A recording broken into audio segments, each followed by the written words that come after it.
मुल्क में corona virus के केसेस और अमवात में हर गुजरते दिन के साथ रिकॉर्ड इजाफा हो रहा है।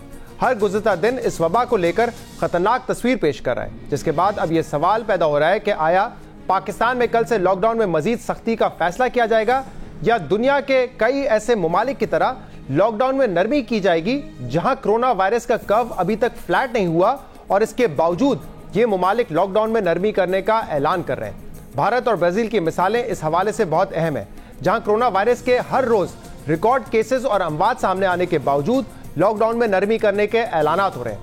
मगर अहम बात यह है कि चाहे यूरोप हो या एशिया या जनूबी अमेरिका, जिन जिन ममालिक में लॉकडाउन में नरमी करने का फैसला किया जा रहा है वहां एसओपीज को भी यकीनी बनाने और नया तर्ज जिंदगी अपनाने पर जोर दिया जा रहा है। दुनिया अब इस नतीजे तक पहुंच चुकी है कि कोरोना वायरस की रोकथाम के लिए तवील अरसे तक लॉकडाउन मुमकिन नहीं है और दुनिया को अब इस वायरस के साथ जिंदगी गुजारना सीखना होगा।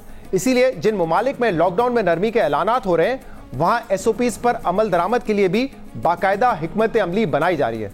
मगर तशवीशनाक बात यह है कि पाकिस्तान में एसओपीज पर बड़ी हद तक अमल दरामद के बगैर ही लॉकडाउन में नरमी करने का फैसला किया जा रहा है। एसओपीज पर अमल दरामद कैसे होगा और एसओपीज की खिलाफ वर्जी करने वालों के खिलाफ क्या एक्शन लिया जाएगा, इस हवाले से कोई ठोस फैसले नहीं लिए जा रहे। बरतानिया, स्पेन, फ्रांस और जर्मनी समेत दुनिया के कई ममालिक एसओपीज के तहत लॉकडाउन में नरमी कर चुके हैं। मुसलमानों के लिए खुशखबरी की बात यह है कि 72 रोज के बाद मस्जिद नबवी को भी खोल दिया गया है, मगर यहां भी एसओपीज की अमल दरामद को यकीनी बनाया गया है और नमाजियों ने सोशल डिस्टेंसिंग को यकीनी बनाया है। इसी तरह आज मस्जिद अक्सा को भी नमाजियों के लिए खोल दिया गया है, जबकि तुर्की में एसओपीज के तहत मसाजिद के दरवाजे भी खोल दिए गए हैं।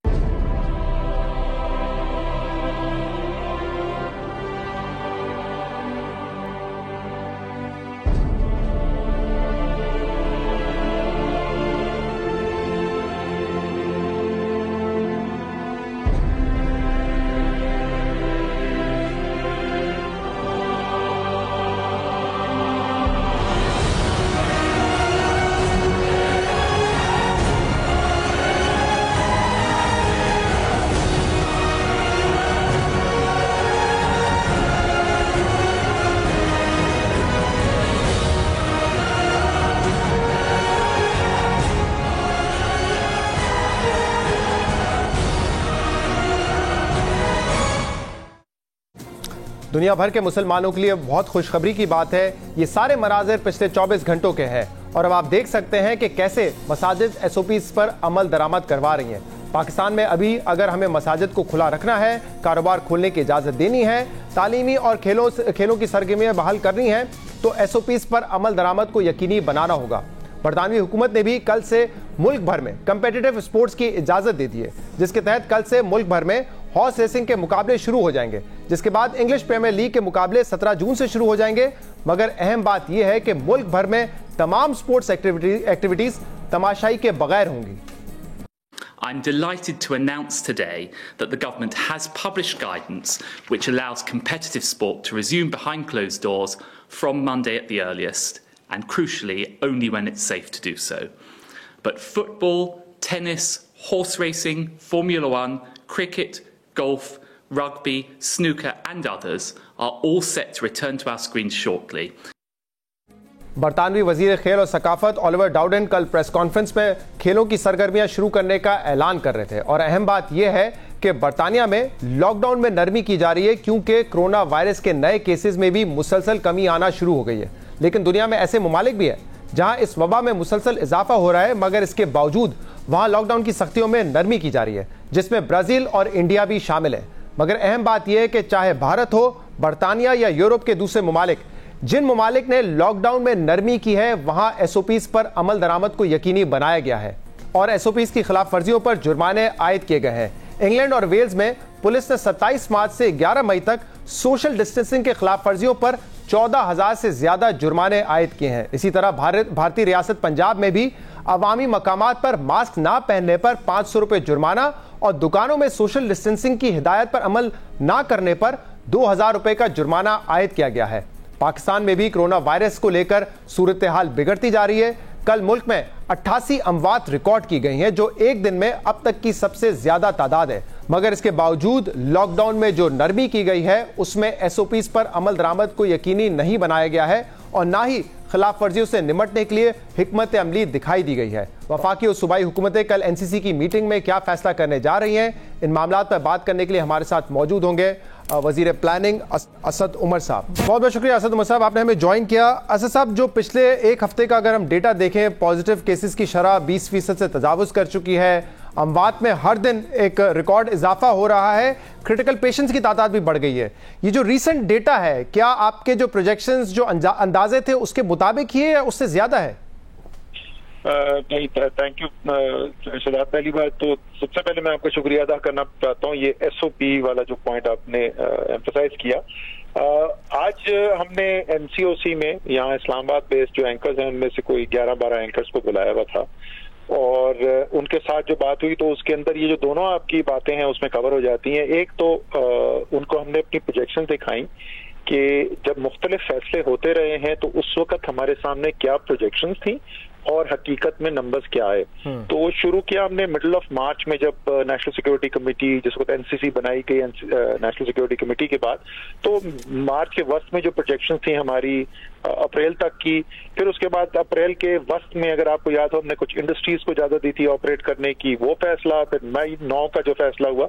हर दफा जो हमारे सामने प्रोजेक्शंस रखी गई हैं जो एक्चुअल हुए हैं बशमूल पिछले 3 दिन में जो हुआ है वो उन प्रोजेक्शन से कम है। तो क्या इजाफा हो रहा है वबा के अंदर, वबा फैल रही है, बिल्कुल। क्या हलाकत में इजाफा हुआ है, बिल्कुल हुआ है। क्या ये उससे ज्यादा है जो हमारी प्रोजेक्शन थी हमारे सामने? नहीं, उससे ज्यादा नहीं है। लेकिन जो सबसे अहम बात है, आज बहुत इसके ऊपर तफसीली हमने बात की, एनसीओसी की मीटिंग के अंदर बड़ा लंबा इजलास था और ये भी फैसला किया गया कि कल सुबह हमने एनसीओसी की मीटिंग के अंदर चीफ मिनिस्टर्स को भी दावत दी है और जाहिर है वो एनसीसी की मीटिंग में तो होंगी कल शाम को जो होगी। और हमने नंबर 1 एजेंडा आइटम जो उसके अंदर रखा है वो रखा ये है एसओपी कंप्लायंस वाला, क्योंकि वो तमाम दुनिया के अंदर जैसे आप जिक्र कर रहे थे, ये तो जाहिर हो गया है कि मईशत को या लोगों की जिंदगी को बंद करके मुल्क आगे नहीं चल सकते हैं एक खैर मुतय्यना मुद्दत के लिए, लेकिन साथ साथ एसओपी डिफाइन करनी है और जो की गई है सारी हिदायत दी गई है। रमजान के वक्त तक जो है मैं कहूंगा पाकिस्तान की कौम ने बड़े एक डिसिप्लिन का मुजाहरा किया था। मैं एक मिसाल ले लूं, तरावी के ऊपर बहुत बहस हुई थी लेकिन 70 से 80% हमने एसओपी की कंप्लायंस देखी। वो रमजान के आखिरी अशरे में जिस तरह खरीदारी हुई, ईद के ऊपर बिल्कुल वायलेशन देखी गई हैं। तो अब ये नहीं हो सकता कि सारी कौम की, सारे मुआशरे की हिफाजत जो है वो दाव पे लगा दी जाए क्योंकि चंद लोग या चंद हजार लोग जो है वो बेहतियाती कर रहे हैं। तो एसओपी कंप्लायंस जो है ये नंबर 1 टॉपिक होगा। अच्छा असद साहब, आज आपने ये कहा है कि हुकूमत का जो बुनियादी मकसद है वो लोगों को इस वबा से महफूज रखना है, तो आप लॉकडाउन के जरिए नहीं करेंगे क्योंकि आप कह चुके हैं कि मुस्तकिल लॉकडाउन एक लंबे अरसे तक नहीं लगाया जा सकता। तो जो हमारे पास ऑल्टरनेट रह जाता है लोगों को महफूज रखने का वो यही है कि वो अपनी जिंदगी भी गुजारें लेकिन एसओपीज को फॉलो करें, डिस्टेंसिंग करें, मास्क पहने, ये सब कुछ करना है। लेकिन इस हवाले से भी क्या जो फैसले किए गए हैं वो अनप्लैंड या उजरत में नहीं किए गए? मैं आपको मिसाल दे देता हूं, जैसे आपने कहा तरावी के हवाले से 70% तक आपके मुताबिक जो है फॉलो किए जाते थे एसओपी, लेकिन फौरी तौर पे मार्केट्स खोलने का फैसला कर दिया। मार्केट्स में एसओपी फॉलो नहीं हो रहे थे, इसके बावजूद पंजाब हुकूमत ने ट्रांसपोर्ट सेक्टर खोलने का फैसला कर दिया। तो बजाय इसके कि इंतजामिया का फोकस किसी एक सेक्टर पे होता, वहां पर वो इन तमाम एसओपीज को इंप्लीमेंट कर लेते, फिर हम दूसरे स्टेज पे जाते। हम एक साथ खोलते जा रहे हैं और बगैर इस चीज के कि कहीं पे एसओपी मुकम्मल फॉलो नहीं हो रहे। लेकिन दोनों का आपस में वो कोई ट्रेड ऑफ नहीं है। मसलन जो इंटरप्रोविंशियल ट्रांसपोर्टेशन खोली गई है वहां पे जो कंप्लायंस है वो तो मैं कहूंगा तकरीबन 100% है, कम से कम 99% होगा ही। जहाजों में देख लें, ट्रेन के अंदर देख लें, बहुत ज्यादा कंप्लायंस देखी गई है। तो जो मेन जो प्रॉब्लम हमें नजर आया है वो पहले नजर आया बाजारों के अंदर जब शॉपिंग के अंदर था, और उसके बाद हमें वो नजर आया ईद के ऊपर जिस तरह से लोगों ने मिली है। और वो तो जाहिर है उसका कोई ओपनिंग से ताल्लुक नहीं है। अगर लोग एक दूसरे से गले मिल रहे हैं ईद के ऊपर तो वो हुकूमत के किसी अहकाम से उसका ताल्लुक नहीं है। तो हमारी बहुत सारे एरियाज के अंदर एसओपीज के ऊपर लोगों ने अच्छा दरामद भी किया है और ऐसे एरिया भी हमें नजर आए जहाँ नहीं किया, तो वो हमें करने की जरूरत है। बाकी बस सिर्फ ये एसओपी की कंप्लायंस नहीं है, दूसरा हिस्सा जो हमने कहा था अपनी हिकमत अमली का वो स्मार्ट लॉकडाउन का था।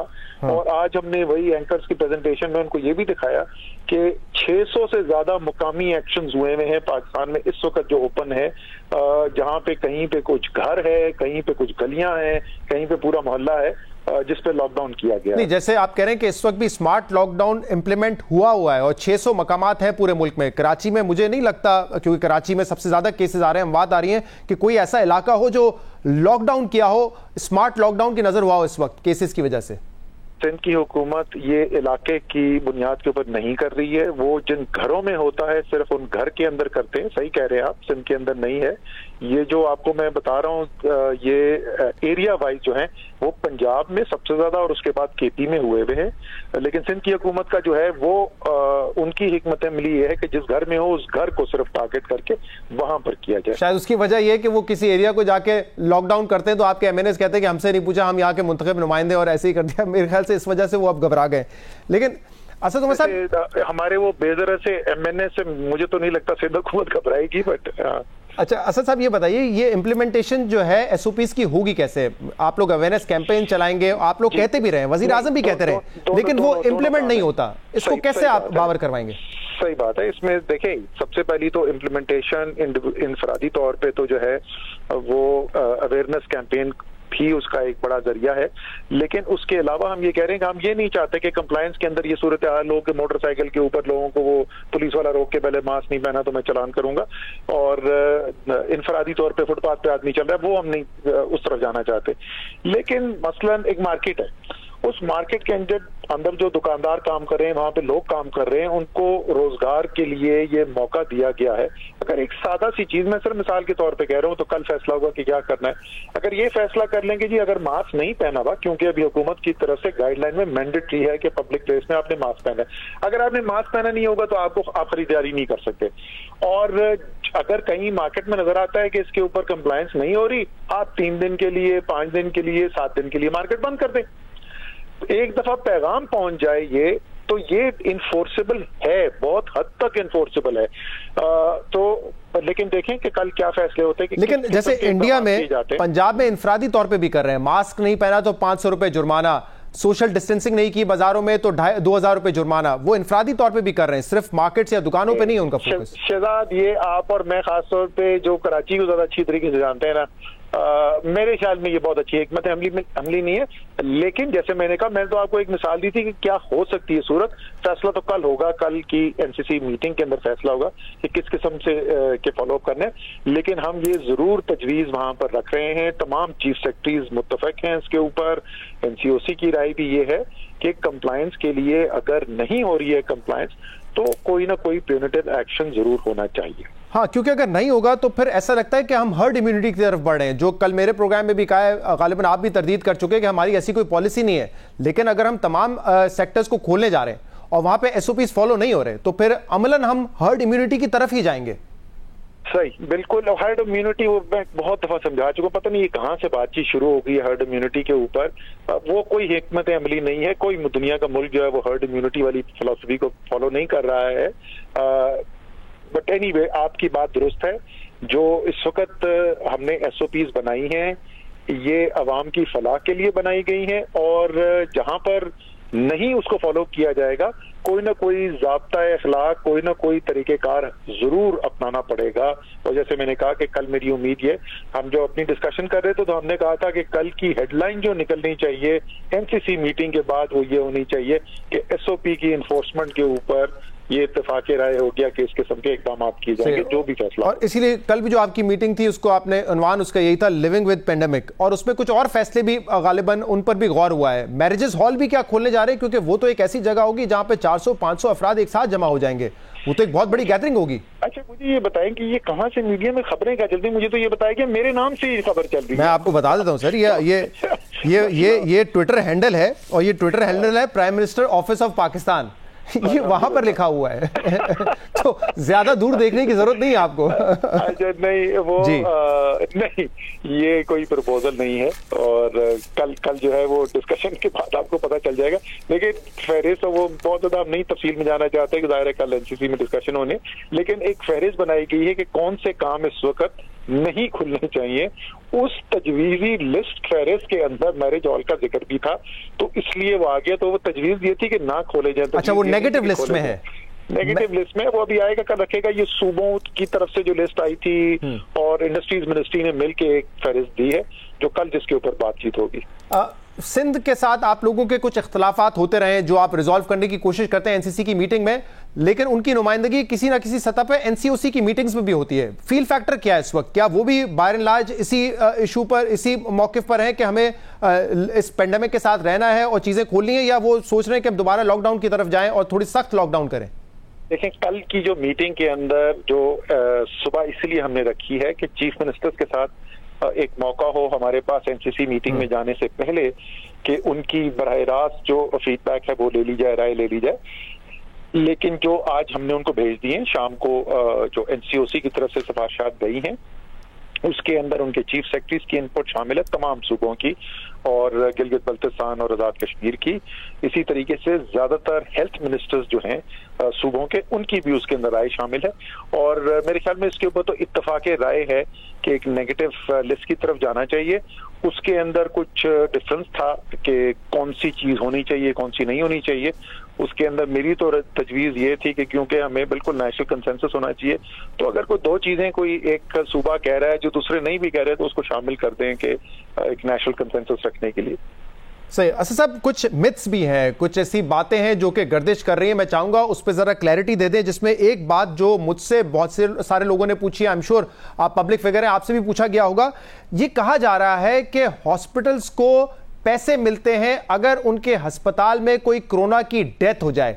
कोई कहता है WHO उनको हजारों डॉलर दे रहा है, कोई कह रहा है $10,000 से ज्यादा दिए जा रहे हैं। इस किस्म की बात पहले भी मैं आपसे कर चुका हूं। खुर्रमशेर जमान ने भी कहा है कि सिंध में भी यही हो रहा है। कल एक मौलाना कौकब नूरानी साहब, बड़े फेमस शख्सियत हैं, उनका भी एक वीडियो बड़ा वायरल हुआ। वो भी यही कह रहे थे कि आप अस्पताल ना जाएं, अस्पताल जाएंगे तो कोरोना पेशेंट ही आपको बना दिया जाएगा क्योंकि उनको पैसे मिल रहे हैं। क्या WHO अस्पताल की सतह पर, हुकूमत की सतह पर आप लोगों को पैसे दे रहा है कोविड पेशेंट्स को डेथ डिक्लेयर करने पे, अगर वो कोविड डेथ्स होती है तो?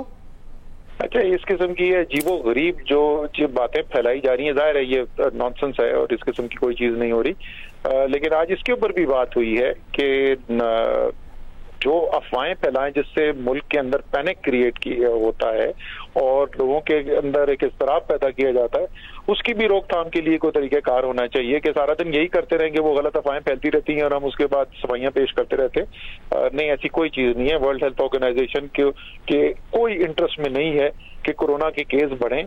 उनकी कोई फंडिंग नहीं बढ़ जाती कि कोरोना के केस बढ़े तो उससे वर्ल्ड हेल्थ ऑर्गेनाइजेशन को कोई फायदा होता है, तो वो क्यों किसी को पैसा देंगे केस डिक्लेयर करने का। सही। हाँ, वैसे भी वर्ल्ड हेल्थ ऑर्गेनाइजेशन अगर पैसे दे भी रहा हो, जितना पूरी दुनिया को इस वक्त नुकसान हो रहा है मईशत बंद करने से, वो इससे कई ज्यादा होगा। तो अगर कुछ $1,000 मिलते भी हो, जो आप कह रहे हैं कि अफवाहें, ऐसी कोई बात नहीं है, तो उससे भी कोई खास फायदा तो नहीं होना है।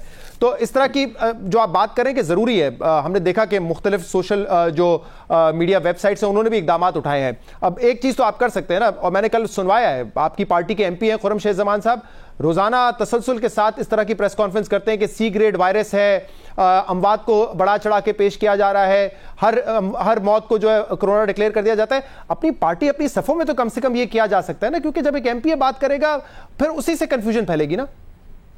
वो पता नहीं मुझे कि किस कॉन्टेक्स्ट में उसने कहा है, कोई स्पेसिफिक कॉन्टेक्स्ट में उसने कहा होगा, मेरे सामने उसका नहीं है। बट जाहिर है, देखें, जो सारी इस वक्त आदाद शुमार जो ऑफिशियल लेवल पे हम इसीलिए डिस्कस करते, पहले दिन से हमारी ये कोशिश रही है कि कहीं पे भी ऐसी सूरत हाल ना पैदा हो जहां लोगों को ये शुकूक व शुबात होना शुरू हो जाए कि जो आदाद शुमार दिए जा रहे हैं वही दुरुस्त नहीं है, क्योंकि वो तो फिर तबाही है ना। एक दफा एतबार उठ जाए कौम का तो उसके बाद तो बिल्कुल ही कोई आप स्ट्रेटजी अपना ही नहीं सकते।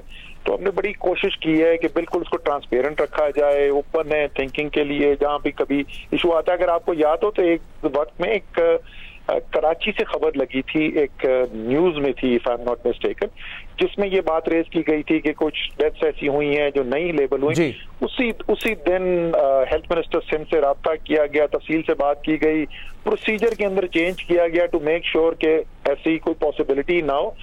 तो मेरे ख्याल में तो अभी तक जो आदाद शुमार हैं वो बिल्कुल रिफ्लेक्टिव हैं जो हकीकत। ठीक है।